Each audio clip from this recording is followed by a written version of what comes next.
Guys, and welcome to another episode of the Top Producers Nation podcast. This, of course, is the podcast that is made for agents all throughout the country who desire to be top producers in your desired market. We have an online community at topproducersnation.com that you can check out to see what resources and what other coaching and other consulting programs we have in place to help you become, if you're not already, a top producer in your desired market. We, of course, are powered on the local level by our Tampa Bay Real Producers franchise here in the Tampa Bay market, where we bring on the top 500 producing agents in the market to tell their story, dive into what has helped them become a top producer in this local market. And we're supported by our local partners. Those are mortgage lenders, title companies, home inspection franchises, general contractors, about 25 different industries representing about 64 different clients that we have in this local market. And as part of that partner series, we have one of those partners here today on the show, and that is Gil McWilliams, owner of McWilliams and Son. How you doing, Gil? I'm doing great. Thanks for having me today. Yeah, man, no doubt. I'm glad you're here. Gil's been a partner for a little over a year now with Tampa Bay Real Producers, and they specialize, of course, in heating. I guess it's really heating, AC, electrical, and generator. Electrical, HVAC industry. Definitely a well-needed thing. I think every top producing agent wants to have at least one quality vendor that they have on their list that they can go to when those needs occur. So we're going to dig in a little bit to your backstory. We'll start there. Did you grow up in Tampa? If not, how did you get yourself here? And eventually, how did you get interested in the industry? I'm originally from Baltimore, Maryland. Okay. My dad had a business up there with a partner, and they were like doing sheet metal work and install like old furnaces and stuff like that. And I kind of grew up working on the sheet metal as a young kid and getting people's lunch. Okay. And then over So time, I kind of grew up into it. Yeah. With your hands and working hard. Yeah. Okay. And then after a period of time back in '81, we moved down to Florida. And then my dad started a company up down here. And then we used to do a lot of commercial refrigeration. So we really didn't do AC. We did all the commercial stuff from like the walk-in coolers, freezers, ice machines. Yep. And then, we didn't want to do AC because, the attics are hot in Florida. So then after that, we started doing residential. And we've been switching from a lot of our commercial stuff. And refrigeration, we don't do too much anymore of that. Okay. And just do more residential AC. Some light commercial, and then we do electrical too now on the residential and commercial side. So your dad started the company? Yeah. Okay. And that was under the same name, same brand, McWilliams? It was McWilliams, and then we made it McWilliams' Son. Got it. When I took over. You would be the son. Yep. That makes a lot of sense. Nowadays, I'm the son and McWilliams, and I have a son. So there you go. 3 generations. I love it. I love the 3-generation story for sure. Is your dad still with us? Nope, he's not. He passed away? Nope. Okay. And when you kind of took over the company when he passed? No, I took it over. You were involved earlier? Yeah, right after like around I was like 21, 22 years old. Got it. So this has been something you've grown up with all these years for sure. Did you always kind of know that you wanted to run the business, or that just going to fall on you? No. You never want to follow in your parents' footsteps. You want to do your own thing. Sure. I went in the military and stuff like that in the Air Force, and I was an age mechanic for a short period of time where I did anything electrical, mechanical, hydraulic. So even though I'm doing different things, it's still the same background and still field set. Yeah, that makes sense. Thanks for your service, by the way. Yeah. How long were you in for? Not long. Okay. 6 months. There was no wartime, nothing like that. You could get out if you failed a room inspection or something like that. Did you travel at all with that, or not really? Nope. Okay. I do now, though. Yeah, I can imagine. So the company seems like based in this area since the 80s. Did I hear that right? Yeah, Pasco County. Okay. And you guys serve all Tampa Bay, even all of Florida, or is this a specific niche? No, we've been concentrating on like up to like 50 on Hernando County, over to like 41, 75, and then down to like Clearwater area, and then around the North Tampa area. All right. So you would say like North Pinellas, North Tampa, Pasco County, even into Hernando. Yeah. And in that market. More West Pasco County. Got it. Yeah. Okay. So over the years, has the business model been mostly a homeowner has a need, AC, it's not working, not producing. So you guys are more on that repair service side, or also involved with new sales, or what's been the kind of the split of the company? We're mostly a service company. Yep. There's a lot of repair, and we also do installation. So we do the installs, but we don't do a lot of new construction. We kind of just stay with, our little niches like the homeowner, deal directly with them. Yeah, that makes sense. And so has your relationship with real estate agents always been a part of the business, or is that something that's evolved at all over the years? Yeah. we've been a community leader out there doing a lot of different things in Pasco County, and I met a lot of realtors, like on the realtor board and all that. Yep. And if they said if they had any questions, they always call me, because a lot of times they want to know how old the unit is, or what brand or whatever like that. Yeah. If it has warranty. Before your homeowner sells the house, you kind of want to know if there's warranty that's still on the unit. Have their main guy to put it in, do the warranty repair before you sell the house, so it's in tip-top shape. Yep. So do you find yourself are you working directly also with like the home warranty reps a lot of times, or does that relationship come through the realtor? In the first year, the warranty is done to whoever installed it. Mm-hmm. After that, depends on their brand. Well, most brands, we can do the warranty right through the manufacturer. Okay. So you don't even necessarily need to have any contact with the actual home warranty company, the rep or whatever. Okay. No. I gotcha. And so what's kind of some of the common things that you find you're usually working with an agent on? What are some of those common questions that an agent might come to you with, or you've just seen over the years? Main thing is they want to know, how old it is they have to change it before they sell the house to try to improve the value of the house for resale. Yeah. Usually related to the AC unit. And they want to do a kind of a maintenance, make sure it's in a little tip-top shape order before they have the home inspection. Okay. Yeah, makes sense. And electrical side, I normally say get your home inspection done first to see what they have, and then we'll go and fix the repairs. Okay. And do you work also with like the new homeowners when they first move in? If it's an agent who's represented the buyer and they're bought a house as is, there's probably an issue there with the HC or something, air conditioner or some other issue. Yeah, we can do that. You would come in on that side too, of course, if needed. And so that's also where that agent relationship might play a role. Yeah, so we have the person that's representing the seller, and also the person that represents the buyer. Sure. So we go on both ends. Okay. Is there anything you feel like that now that you've had this, some years of experience with some different things of seeing some common mistakes that agents might have made or not made, or things that they've taken for granted? Does anything kind of resonate at all with you that you think agents should be aware of or to look for? I think when the agent, has that care, I call it the care thing, when they be proactive on helping their seller get prepared to maximize the sale of the house by eliminate the headaches when you do have a home inspection, or they just stage a house. Yep. I think that kind of helps them, get through the process a lot easier. So any potential buyers can walk in and go, it's ready to go. Yeah. You don't say, well, we got to wait 2 or 3, 4 weeks before we got to do all these major repairs. And they're buying a house used as is. Now they do all these repairs. So okay, maybe there might be more repairs we don't know about. Yeah, and you always want to try to make it as seamless as possible if you can. So in your opinion, one of the big ways to make that seamless is just to be looking out for those things in advance. Bring a professional in like yourself to see if there's a way that you can handle some of those problems before it becomes a bigger one later, right? Yeah. One of the good things is recently the DeSantis passed that rule around July 1st, I think 23. The warranty, because it's real property, because that's why you have to have permits on and all. The real thing is to make sure that the warranty goes with the house, not the homeowner. So many homeowners, like some of these subdivisions were brand new, and the houses were being sold, like in Odessa, like after they own it for a year or 2 year or 3 year. Now you're on your third owner within 5 years. Yep. 5 year in one day, there's no warranty. Yep. And sometimes I see people get good deals on AC units, but it doesn't come with a permit. It doesn't come with that. It's a cash job bought from like an outside company, not a main vendor. So it's not even a name brand that we get parts. And what happens is they have no warranty. We're doing one next week at the Wesley Chapel. We're seeing them today. And they seen a bid we had years ago. And that's the only piece of paperwork they had was our estimate that they never used us. Mm-hmm. So now we're going in there, straightening it out, making sure they have the warranty, they're protected, and we're going to do them a solid. Like their AC starting to fail a little bit, but they're trying to get some funds. Yeah. So we're going to help the lady out because she has some medical needs. So, and that bid you were talking about, that was for repair at the time. Do you also sell new units if needed or no? Yeah, you do. Yeah. Okay. Are there any particular brands that you always recommend or are affiliated with, or is there a lot of different options there? I do a lot of Tempstar equipment now. It's basically a Carrier product. I like that. I think Carrier is like the grandfather out there, and in so much of the market that if you have a shortage of parts, you pretty much are interchangeable. Like it might have a different name on it, but I can just take like a Carrier motor. Yeah, it's almost the same as the Tempstar motor. Okay, can't tell the difference on the name tag a lot of times. Except What's for the most higher common brand that you find out that's out there the most? Is it Carrier? Yeah, Carrier. Carrier is the most common. On our commercial end, we see a lot of the Train and Carrier, and I do a lot of Train equipment on the commercial side. Yeah. But then on some we see like Goodman's out there and stuff like that, Lennox and some York.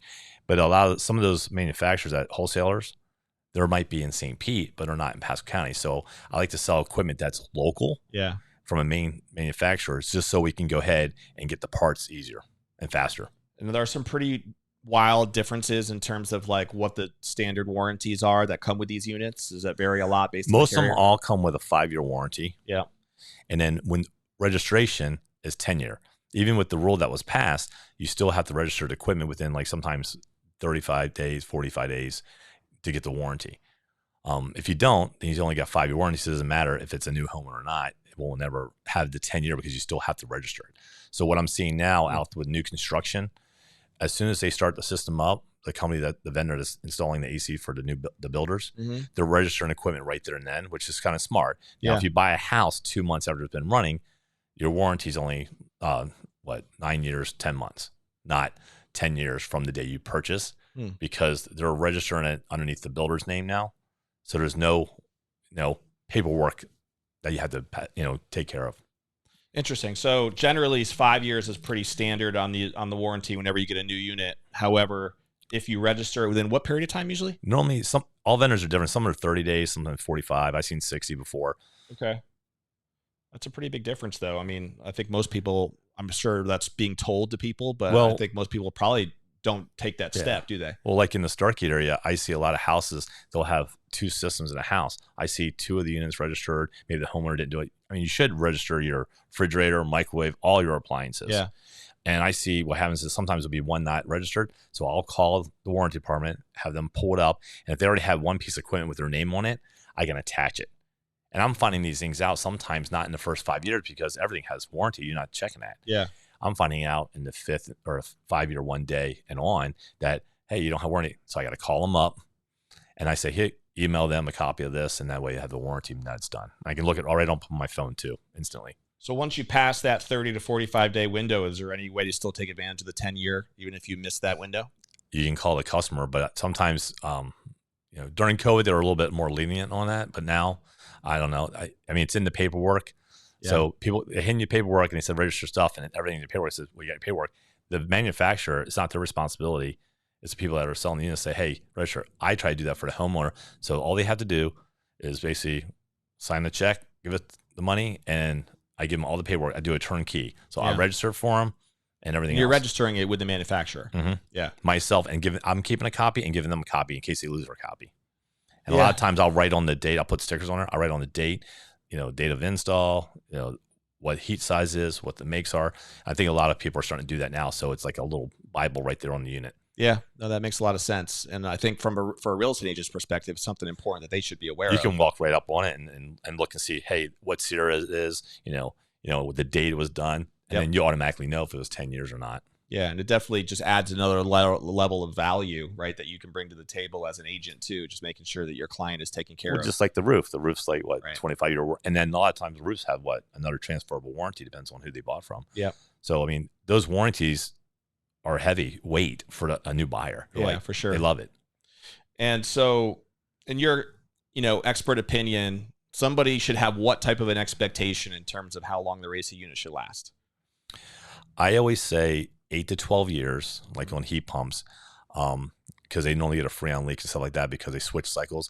But a lot of that is due to lack of maintenance, or bad airflow or bad design. And not from the AC equipment, it's from like the installation of it. If you don't have good airflow and stuff like that, these units are going to, when you go into heat mode, it's going to take that unit that's normally cold up in the attic, switch it to heat. And what's going to happen? If you don't have enough airflow, it's going to overheat just like your car would. Mm-hmm. And what happens? Blows a leak. Yep.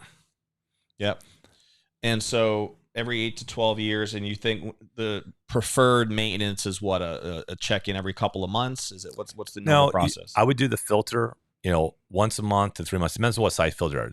If you have like a 4 or 5 inch filter, you get away every 3 to 6 months. If you when you say service, though, you're talking about having some sort of a service agreement. A service agreement is come out there once or twice a year just to flush the drain line out, tighten the terminals, check the charge, make sure the caps are still up to par so you don't have a compressor failure. Not to say with Florida being a lightning capital of the world, you're going to have power issues down here anyhow. But if you can prevent some of that stuff, that senseless call on a 4th of July weekend, you're going to pay overtime and all that. You don't want to do that. And we don't want to go out on 4th of July weekend either. Totally. No, that makes sense. And I think that's a critical component too, is just making sure that there's one of those in place just to check it every, especially like you said we live in Florida, so it's naturally going to be hot here all the time. We need to have that maintenance thing in place to make sure that it actually works when we want it to. And with cell phones, you can put little reminders in your calendar to change your filter. But I also recommend date your filter when you put it in there. So you say, I just change it. The guy told me before I walked in here, he says, it said 8/4/24. I go, that's almost a year ago, huh? Yeah. And that should be, you think, every 30 days? 30 days if you got a 1-inch filter. Depends on how good it is. And you don't want to use they'll have ratings on the filters, like a MERV, like we say, like 7 or 8. The higher the MERV, the tighter the filter, the less it'll breathe. And if you don't have you'll get a static pressure that'll take out these electronic motors, that'll cause them to freeze up. Drains, you always hear a lot of drain issues now, right? Because what happens is the drain runs outside with a trap to help prevent the air from being sucked in like a straw. And if you only have one filter to feed it and it gets dirty or you don't change it, your filter's here, your pan's here, your coil's here, but your drain's on the other side of the coil. So what happens, this will freeze up and it'll suck the air from the drain, which is the straw. Yeah. And next you know, the drain lines get totally either like slimed up or even they start hardening into like a hardened artery. Yeah, I've been guilty of slacking off on the filter changing. That has not been an every 30-day thing in my house, that's for sure. Every month do you get an electric bill? Yes. And do you always complain about when it's higher during the summer? Yes. Sure, yeah. That's a good sign to change your filter or check it at least. Yeah, that makes sense. It makes sense. But it sounds like, if you go to Lowe's or wherever, you're going to see all these different options when it comes to filters, right? Oh, yeah. Is there a particular thing that you recommend or something to look for? Like a MERV 7 or MERV 8. Okay. That way, at least it'll catch a little bit more dirt, and it'll actually, do its job, but you still got to maintain it. Okay. What percentage of your business now, Gil, is AC related compared to all the other services you guys provide?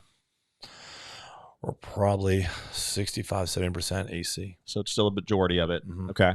And then the other services you also focus on, you mentioned were heating, electrical as well, right? Yeah, we don't do a lot of heating in Florida. That makes sense. I mean, you have to be cold for almost a week or like 3-4 days in a row where it's cold during the day, not just at night. At nighttime, you're using blankets and all. You're not really seeing that much. Right. But you also have the electrical side. So is that doing any sort of standard electrical work that a house might need, or is there anything specific? Well, we see on the home inspection on your side with the realtors, they always have a double tap. Yeah. So what happens is they'll have these old panels where they only have like 16 spots or 20 spots. So what they do is they piggyback another line onto a single pole breaker. Mm-hmm. So you see 2 lines in one hole, and what happens is, it's overloading it. Yeah. So we try to put in like a 40 space breaker panel. Mm-hmm. That way they have extra, and then normally it's like 150 amp or 200 amp. But some of the new codes now are changing too. So if you do need a panel, if you have the old like fuses or the old like Federal Pacific breakers, the insurance companies you can't get insurance. That's another thing too. Like you're selling a house, it's got to be insurable so people get their loan. Sure. Now we have to put a main disconnect outside for the fire department so they can shut the power off outside, not coming inside. Yep. So the prices of panels used to be like $1,200-$1,500. They're going up to like $3,000, $4,000, $5,000 now. Are they really? Mm-hmm. Yeah, I've always I've had a solar business for a little while where we had usually we have about a $1,200 quote on the breaker panel side, but it sounds like that's different from what you're describing here. Oh, yeah. Okay, cool. So there's the electrical side, obviously the AC side, all just important stuff that, a lot of times an agent, I think, either doesn't want to take the time to educate themselves potentially on some of this stuff, but it's just knowing these little details sometimes can really make the difference in the level of value that you can bring to the table, right? Yeah. When you're an agent. Do you find, Gil, that you guys do anything to, or historically, have you done anything to educate agents in general with presentations? Do you go to their offices at all, or is it just kind of like whoever you're working with, whatever questions they have? I've done some things to display on and showing people, like we talk about the filters. I showed them the difference of why a home household filter, because the surface area, you can go better filter, don't have to change as much. It does cost more, but does it cost more than you buying a filter every month? Right. And if it takes less stress out of the system, I show them a demonstration on how that works. Mm-hmm. And I also tell them how to read basically the numbers sometimes. If they get me a number on the serial number on the units, I can tell them the tonnage and tell them how to read it, stuff like that. Yep. Yeah, just basic stuff that really you can tell a lot just from knowing what to look for, right? Yep. On the label itself. So that makes sense. How historically have you connected with agents in general? Has it been all organic and whoever's kind of been referred to you and that's how you've had your conversations, or have there been other strategies involved? No, it's just running into them over the years. We've Right. been around for so long that our name's pretty known out there, and we're local. So Totally. we get back in the community, so we're at a lot of community events. Mm-hmm. We see a lot of realtors out there. Plus, I've bought houses in the past too. Yeah, that makes sense. So people you've used personally and all that kind of stuff as well. And we do a lot of work for investors and other people that are buying houses. You run into a lot of different people. And I think you were saying off camera today too that you have 23 employees. Is that right? They're on 23 to 26, yeah. So those are people that are mostly in the field, doing appointments, serving homeowners. In general, now that you've had the business for what are we working on? Almost 3 decades, almost 4 decades now, I guess. COVID was a thing where we had to get the mask and all that. Yeah. You just say, 30 years in business, 35 years. And now we say we've been quality service since 1981. It's just easier. It's one thing we changed on our model as far as instead of changing the years on our trucks and all that or our shirts. So it just is quality service. Yeah. And how has the history of the business been? Has it been just very, like up and down? Has it been kind of consistent growth? Has it been pretty maintained, would you say? Or overall, what do you think the story there looks like? I think it was a roller coaster, a really rocky one in the first 10 to 20 years. Okay. Then we had some good growth, and then and when we had the growth, I was covering from Sarasota to Lake and Oviedo to Gainesville, Cal. We were doing a lot of big commercial, like Central Florida. Yep. And then I had 44 guys there, and I'm like, that was chaotic. Yeah, too much. Yeah. Yeah. So you started to learn over the years, like what type of business you really wanted to have. So we shrunk it down. Yeah. Half the employees, or less than half, more than half the employees, and then just and focus also shrunk on down your service area, right? Yep. Mm-hmm. And when we did that, we were able to give better service. We had the cream of the crop of the guys with us, and then now it just sells itself. We've already been in when here you a have long a time. Job potentially open up outside of your preferred service area, do you usually refer those out? Sometimes depends on what it is. If it's an existing customer and they really want us to, we do it. Sometimes if I know somebody, I do refer work out to other AC companies all the time. Okay. Yeah. Even electrical, because when I covered in Central Florida, ran into obviously you could be a good AC guy, but if you don't know some business, I got caught with that windshield time, and we weren't billing out enough. I don't want to get caught with that again. Yep. So that was one of the things, that windshield time was killing us. Yeah, that makes sense too. Do you still do commercial too? Yeah. What percentage of your business is commercial now? Maybe 3 to 5, maybe 5%. It's okay. Much lower than it used to be anyway. Yeah, we used to be 95% because of refrigeration, and we didn't do AC, so it was almost 95% refrigeration. Yeah, that's commercial. a pretty big change then, compared to where you were for sure. Working on my niche. Yeah, that's important. Identifying exactly what's the target audience, right? Even today, I'm always learning. I'm always trying to, find out what's going on in the area. And in this trade, everything's always changing. Like we're getting another new gas, and now they're trying to say that the gas is going to be available. So whatever you have, you got to let it go. So how do we put new systems in with this new gas? And it's like, all right. Yeah, no, I was going to ask you that too. Is like, since you've been in the game as long as you have, I'm sure you've seen a lot of changes happen over the decades in terms of regulations. What do you think is kind of the biggest factors that go into the change? Is it decisions Washington makes that impact your industry, or is it other consumerism type opinions on certain things? Like what impacts things more? I feel sometimes they don't do enough research, and when they put you into a position like R22 and R12 back then, they were doing, the ozone, right? So then they switched to the 410 and different dropping gases and all that. Okay. And then with the 410, that had a global warming value, right? So now they're going to more like a propane type based gas that doesn't have so I'm like, I wish they just make up their mind so people don't have to keep changing their equipment out. After 10 years, sometimes like the guy we're doing his unit's like 7 years old. He didn't have the warranty. They've already put $1,000 into it, and they're getting ready to try to put another 2 or 3. Like it's just taking, a toll on them. Yeah. So what happens is now they're like, all right, I got to put a new system in, new gas if it's available, but I can't. If I have an issue, I won't have gas to fix it either, and then get the warranty. Yeah, that's annoying for sure. The constant. And the reason why we're doing it on a 7-year-old system, even if they could spend the $2 or $3 grand to fix the coil, it's back ordered. So it's not even available because they're switching the factories to the newer stuff. So the parts availability. So a lot of that is like who's making those decisions that are impacting? That's Washington. I'm sure. Right. I don't think it's the manufacturer. Whatever they're willing to, whatever they want to promote in that. Well, they're trying to be, more energy efficiency and all that. And a lot of that, some of that energy efficiency. Emissions, what's supposedly getting off more emissions or less. And we all love nature. I mean, we don't destroy our own country like that. But what happens is when you do the different energy stuff, like I see like a car has a 350 engine in it, right? Yeah. And they used to have like 350 horsepower. And now the same engine only has 280 or something. Right. Well, when you get like a 5-ton unit, I've seen like a 5-ton air handler with a 4-ton unit outside with a 3.5-ton compressor. It's energy efficient because it has a smaller compressor or a smaller engine in it. That's why it's less. And they want to do that in Florida because it runs longer to control humidity and stuff like that. Yeah, it's interesting. So there's your energy efficiency. Let's put a smaller compressor in there, and now the units are running longer and harder. And they wonder why the units aren't even like we're getting major repairs within the second, third year, sometimes like we did a job the other day and they're on our third compressor because it's undersized from a new build. Not we didn't install it. We're doing the service work on it. And three compressors. She's like, do I buy something new? I go, I don't.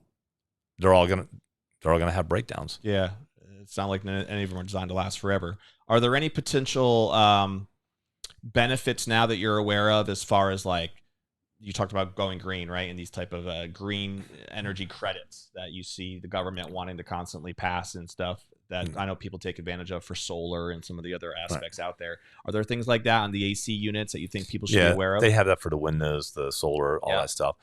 Typically, if you design with it, main thing is airflow. If you design it right, where you have, instead of having one filter to like suck the air down low, I like having all my returns up high.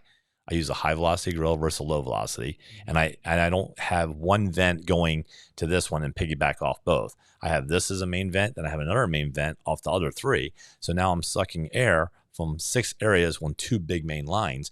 There's no static pressure, on that. So now the system runs very smooth, doesn't whistle as much, cools the house more efficient, higher rises, colder falls. And then is there like a bigger tax credit at all that people get if they apply for something like that? If they go with the higher end units, but I don't sell a lot of the higher end units because of parts availability. Just because you have a higher unit doesn't mean you're going to be able to get the part like within a day or 2. Sure. Because the parts are more expensive and the supply houses don't have them sometimes. Right. Or they have one and because they break, they're already off the shelf. And we're not really stocking them because they're a high end part. Yep. And when you were mentioning earlier these different brands, Tempster and Carrier and some of the others, product and part wise, is it fairly similar with what they're all offering and bringing to the table, or is there pretty wide differences there between them? It all has a basic principle. They all have their own little design. Some have extra computer boards in there to control, like with safety, with like little lights on there to let you know where they are, and you have like little codes. But most of them are all. I like to be able to get it into the unit easier from the ground without climbing over into it and trying to lean over on it. And that's just based on the design element. Design, yeah. Okay. And like the ones that we have, we don't have a cover. I don't like the covers around the units. They protect it if you run into it, but typically with a 4-inch slab or raised up, you're not going to run into a lawnmower anyhow. Yeah. But with a cover on it, a lot of the builders or some of the house I've seen, they're right by the garage with a dryer vent, right? What do you think the dryer vent does? It blows lint right on the unit. So now you're not cooling in Florida. Yep. And then what happens is I like having no shroud around it just so you can see the coil. So when it rains, it washes it out. And you can see the dirt without trying to look down inside. A lot of people don't see that they have their dryer vent blowing on the whole thing. And I try to move those dryer vents out of the way if I can. Do you think, and we kind of touched on this before, but is there anything else you feel like an agent specifically should look for or be aware of? Like some of these little details you just brought up, I think it's not something that obviously an agent is going to necessarily know, nor should they necessarily, right? Like that's your profession, it's your expertise, so it makes sense why you have these different details you can bring to the table. So having a professional like you handle a lot of this stuff, I think it's important. But just in general, like if you were trying to help an agent understand how they can add more value to their clients? Is there anything else that comes to mind? The number one thing I see in the new houses, because they're made more energy efficient with insulation, they have a higher R value. So we're seeing a lot of bacterial growth and stuff where you see the like blackness on the air handler. Yeah.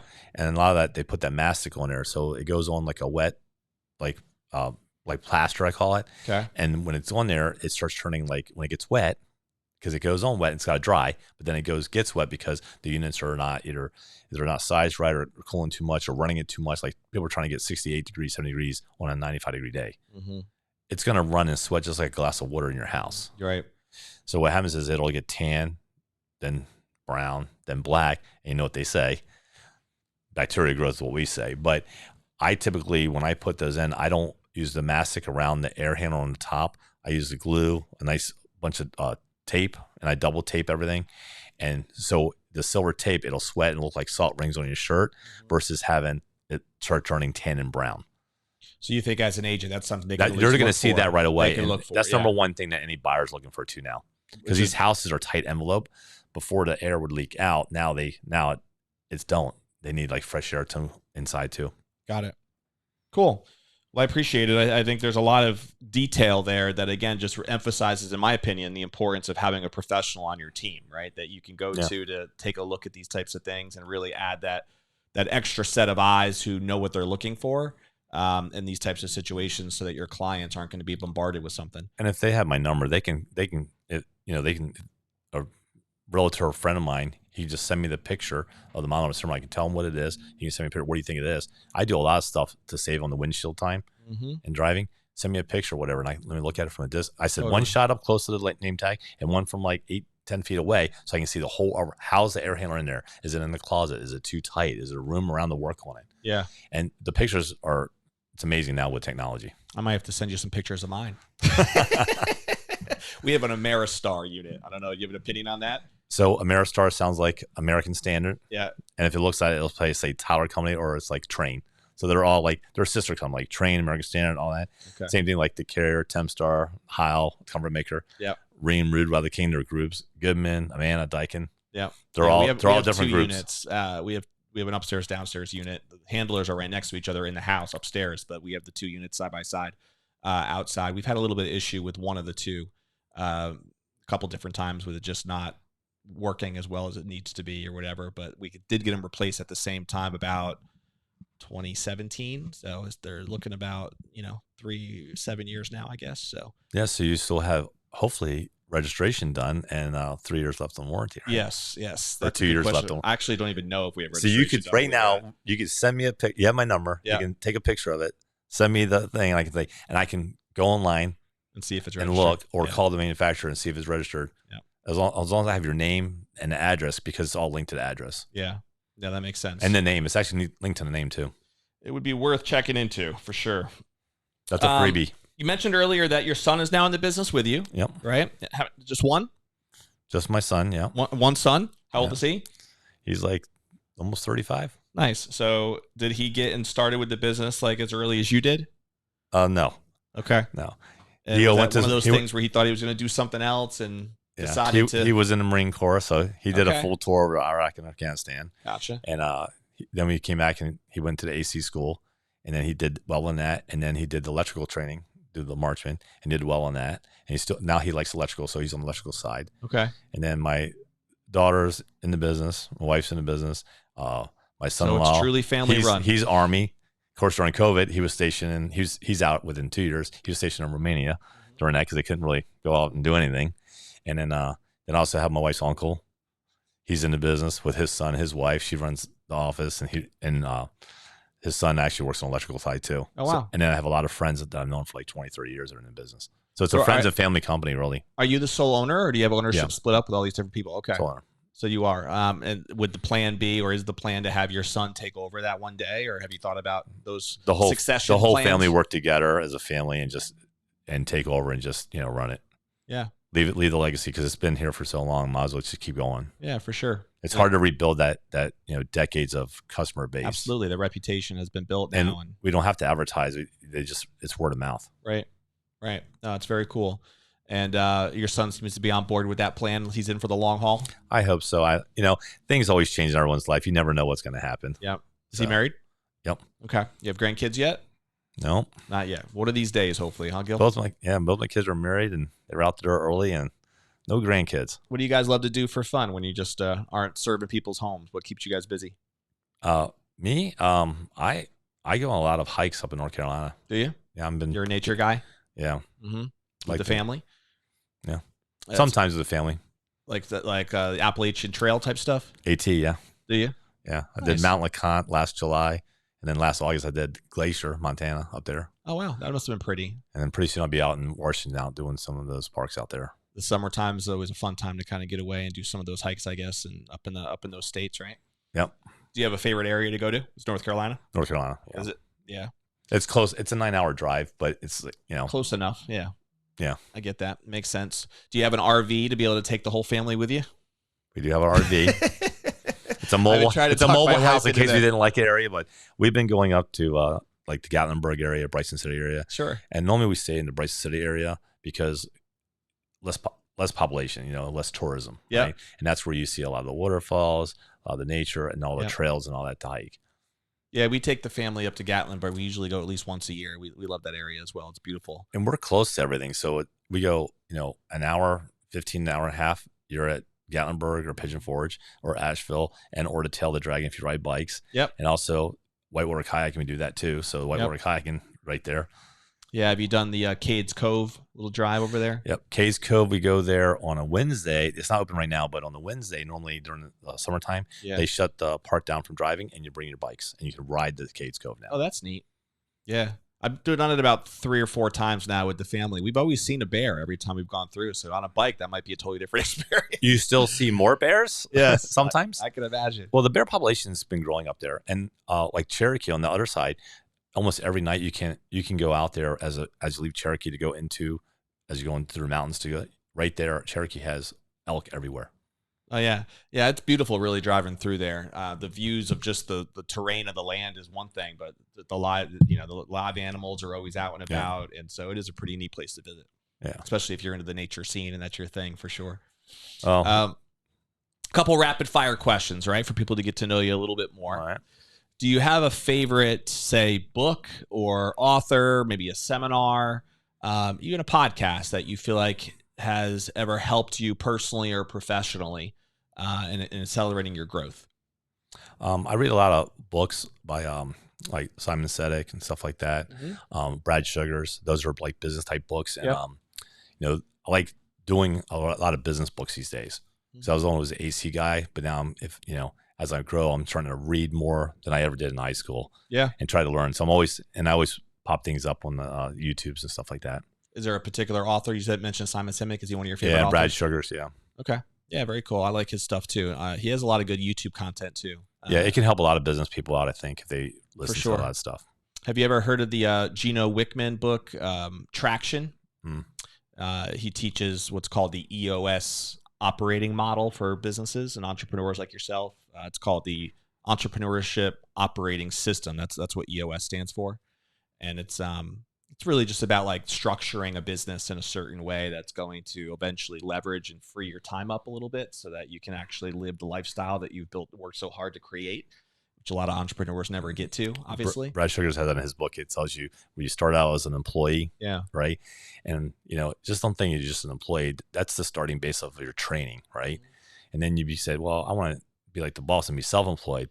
Well, hopefully you're a good employee, maybe a manager so you can manage people, and then you become self-employed. Next thing you know, then you go to an owner. Now you got to manage people and budget it. And you really don't, until you get past that level to have extra people working, it's hard to get to that entrepreneur level. Unless you know business, you're just a worker in your own business. Totally. And that's really how most people stop, honestly, is they want that idea of being a business owner. So they create it thinking they're going to have freedom, right? Yeah. At least a lot of people get on that road and they really just create another job for themselves. And most people never actually get out of that state of having another job. And not that you want to say no to doing certain things, but sometimes you have to say no and then work and stay the main course on what you're doing. That's why when we started not knowing any more refrigeration and stuff like that, and some of the big commercial, because obviously as I got older, hip replaced, knees replaced, I'm not climbing on the roof or on the attics. I can't even still kneel now. You find yourself, picking the customers that are more accessible and closer in your range to give them a better service. At the same time, you can grow your company faster by not driving in 5 counties. Totally. And if you work with collaboration with other AC guys or electricians, I do that with a lot of people, and that's how I do a lot of stuff with the realtors too. Yep. Whether I do the job or not, I'll still be there, a voice or a reason you can say, hey, what's this unit? What do you think? And I'll give you my feedback. Yeah, no, I for agree free. with you entirely, Gil. We preach here with our Top Producers Nation community the concept of clarifying your USP, right? Unique selling proposition.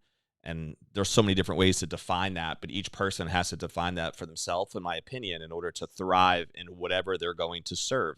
That can be a geographic focus, like you're laying out, or a demographic focus, or whatever it might be, but you can't be trying to serve everybody at all times and expect to do a great job with everybody. It just doesn't really work out with the high. Only brands. one person with so many people. Like when we're doing refrigeration, like, oh, can you fix my refrigerator? Can you fix my toaster? Yep. You can buy a toaster for right. And then It'll cost you more for me to come out and fix it. Because I don't have the part on there. So you have to work. I really have to work on your niche on the stuff. Yeah. And if you don't do that, then what happens is you're pulling yourself in so many different directions that it's like, it's overwhelming as a business person. Yeah. Or just a worker in your own company.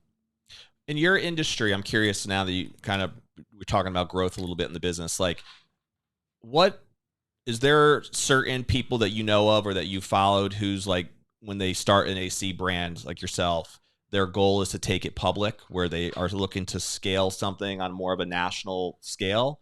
Or is it more common from my experience, it seems to be more common where it's all just for private brands and they tend to be local, right? As you've said, and there's obviously nothing wrong with that.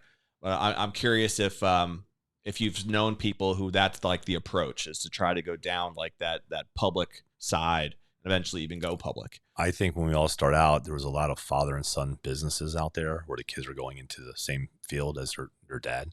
And even if we didn't want to in the beginning, we seem to fall into that. Mm-hmm. And then now that I look back where I didn't want to, I actually love it. I get to help people out, make things work the way they're supposed to work and all that. I have a couple of friends that have excelled their business to a big, maybe not to a platform where they're going to go ahead and sell publicly, like on a national scale. Sure. But we were probably, we're never around people that used to have those ideas. Right. So we didn't think outside the box. Right. You're not thinking outside the box. Now I have one guy, we hooked him up with a business guy to sell the businesses. They hooked up with someone that he's trying to go franchise with one of his businesses, and it's in dumpsters. So I thought that was pretty cool. Yeah, because he's a young guy, he's innovative, and he wants to strive.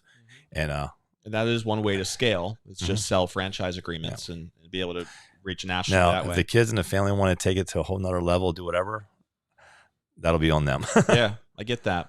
And I guess there is some, at least I've seen people in your industry where they're a privately held company, they grow their business, but they still eventually, if they've shown success, they have loyal customers, the numbers look right, all the finances, all that stuff, they might get bought by a bigger company, right? Yeah, you see a lot of that 10X, they call it. Yeah.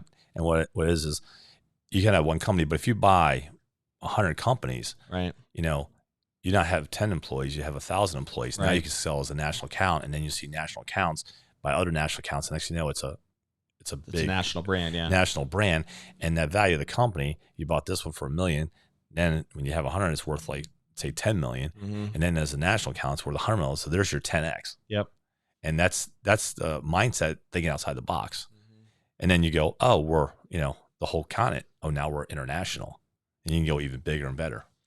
Have you ever had the thought of structuring your business to sell it to one of those bigger brands one day? Or do you think you like keeping it in the family for as long as possible? I like keeping it in the family. Yeah. Maybe it's too much heart, a lot of long customers. I mean, we're a generational company, and we're actually doing work for generational people. Yeah. Like I know people's kids that are now having houses, yeah, and like awesome. they get a house, I try to help them out. Hey, this is what you're going to do. This is what you need. And try to do a little housewarming thing for them, Yeah, no, I get that. And when you have those ties into the community, I mean, it just becomes almost like extended parts of your family, yep. right? When you have that customer connection. So, and you guys have obviously established that over almost 40 years now. Yeah, they're not just on a number on the invoice. There are people I've had multiple contact with. I see them out in the community and all that. So Yeah, I love that, and I respect that for sure. So we're going to help put a bow here on the episode as we wrap up here, Gil. It's been great to have you, though, Okay. on the show. And I always like to ask what I call our legacy question here towards the end, is to get people thinking a little bit. So, and we've talked a little bit about future and your son's involvement and all that. But when that day does come and you're sitting on that rocking chair and you're thinking back to what you'd want to be most remembered for, what type of legacy do you think would matter most to you that you'd want people to know? So my dad told me a long time ago, he says, all you have is your word. As long as you keep your word, that's the main thing. Do what's right by people. Integrity. Yep. Amen. I appreciate that. And I think especially in a customer service based business, which you are, with the amount of local clients that you have and the community reputation that you have, that has to speak for itself, because you don't last as long as you do without having some of that in place. Yeah. Sometimes it's not about the money. It's about taking care of people. When, if things are tough, sometimes it's tough for everybody. If you can help out, you help out. Absolutely. Well, Gil, it's been, you came highly recommended by multiple agents when we connected initially, and I can understand why. And it's been great to dive into your story a little bit more and learn more. And for people who are watching, if somebody is an agent out there and you feel like, you know what, I need to get, especially if you're an agent who thrives in like Pasco County, Northern Tampa, you said Northern Pinellas County as well, Hernando County, even there's some overlap there. I would highly recommend connecting with Gil and having a conversation when you have a need. Or I'm sure Gil would be more than welcome to talk to an agent, even if you're not in that market, right? Who might follow our program. But what's the best way for someone to reach out to you guys, Gil? They can call us at our business number, 727-862-7002. Or they can also look us up on online too. Cool. Just that's Gil, the website? Yeah. You can obviously just Google McWilliams and Son. Facebook page is also there as well. But we'll put a bow on the episode the way we always do, which is a call to action to the audience. So whether you're watching the live stream on Facebook or YouTube, or you're listening in on the 15 plus podcast platforms that we're on, if you don't subscribe, by the way, to the show, click that little button below. That way you'll be notified every time a new episode drops, which is every week here with our process. So you want to make sure you're notified when that happens. And what's one little action step that you can take from our conversation today with Gil that'll just help move things forward for you? As a top producing agent or somebody who wants to be a top producer, it's really important that you have trusted partners, right? Trusted vendors that you can lean on with expertise. You heard today Gil really dig into a few things that showed his expertise about AC units and HVAC in general and electric and everything that he's been doing for almost 40 years in this business. So maybe it's somebody like that you need to have as part of your trusted partner list that you can simply reach out to and have a phone call with, send a picture to with a label and you have questions about, and Gil's somebody who can help you out. So maybe that's the action step, right? Just having a conversation with someone like Gil. Or maybe there's something Gil said that triggered a thought with somebody who you already work with, right? Potentially another professional in this space, but you didn't know that or didn't hear anybody say that, and you need to follow up and have a couple of conversations to figure out whether you're even adding the level of value that you should be adding, right, to your clients. And you heard Gil mention a few different things you can look for as an agent to make sure that you're adding the right level of value. So pick one thing, take action. That's why we do what we do. If you just listen to these shows and then don't do anything about it, you end up wasting your time. But we want to make sure you're taking action and building those habits so that you're doing everything possible to be a top producer in your desired market. We will see you, of course, on the next episode. If you don't already, check us out at topproducersnation.com. You can follow us on all the socials as well, and you'll consistently hear content designed around helping you be a top producer in your desired market. Look for an upcoming weekly webinar series that we're excited to launch, as well as our course and programs and consulting, which all lives at topproducersnation.com. We'll see you on the next episode of the Top Producers Nation podcast. We'll see you later.